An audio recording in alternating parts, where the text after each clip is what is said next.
বাংলাদেশের ময়মনসিংহ শহরের হরিকিশোর রায় রোডের বাংলাদেশ শিশু একাডেমির বাড়িটি ভেঙে ফেলা হচ্ছে। ১.৫ শতাধিক বছর পুরনো বাড়ির মালিক প্রয়াত জমিদার হরিকিশোর রায়। তিনি ছিলেন সত্যজিৎ রায়ের ঠাকুরদা উপেন্দ্র কিশোর রায় চৌধুরীর পালক পিতা।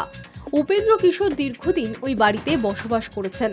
এ খবর প্রকাশ্যে আসতেই নড়েচড়ে বসেছে পশ্চিমবঙ্গ সরকার।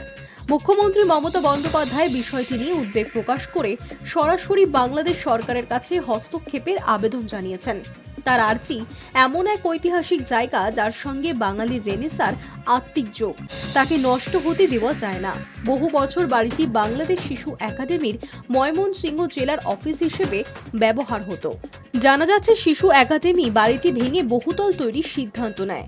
ইতিমধ্যেই বাড়িটির সামনের অংশের প্রায় পুরোটাই ভাঙা হয়ে গিয়েছে। বাংলাদেশ সরকারের প্রত্নতত্ত্ব বিভাগ হস্তক্ষেপ করায় ভাঙার কাজ আপাতত বন্ধ আছে জানা যাচ্ছে। বছরের পর বছর অবহেলিত অবস্থায় পড়েছিল বাড়িটি। এবার সরকার সেটিকে ঝুঁকিপূর্ণ ঘোষণা করে দেওয়ায় তা ভেঙে সেখানে আধা কংক্রিটের নতুন ভবন করার পরিকল্পনা করেছে একাডেমি। এই সিদ্ধান্তকে হৃদয় বিদারক বলে বর্ণনা করেছেন মুখ্যমন্ত্রী। মঙ্গলবার তিনি এক্স হ্যান্ডেলে লিখেছিলেন, বাংলাদেশের ময়মনসিংহে সত্যজিৎ রায়ের ঠাকুরদার বাড়ি ভাঙা হচ্ছে।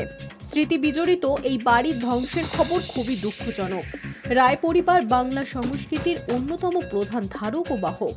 এরই মধ্যে ভারতের বিদেশ মন্ত্রকও বিষয়টিতে হস্তক্ষেপ করেছে। এক বিবৃতিতে জানানো হয়েছে, উপেন্দ্র কিশোরের বাড়িটি শুধু একটি স্থাপত্য নয়, এটি ভারত এবং বাংলাদেশের মিলিত সাংস্কৃতিক ঐতিহ্যের প্রতীক। এই বাড়িকে সাহিত্য স্মারক হিসেবে সংরক্ষণের সম্ভাবনা খতিয়ে দেখা উচিত। প্রয়োজনে ভারত সরকার সহযোগিতা করতে প্রস্তুত।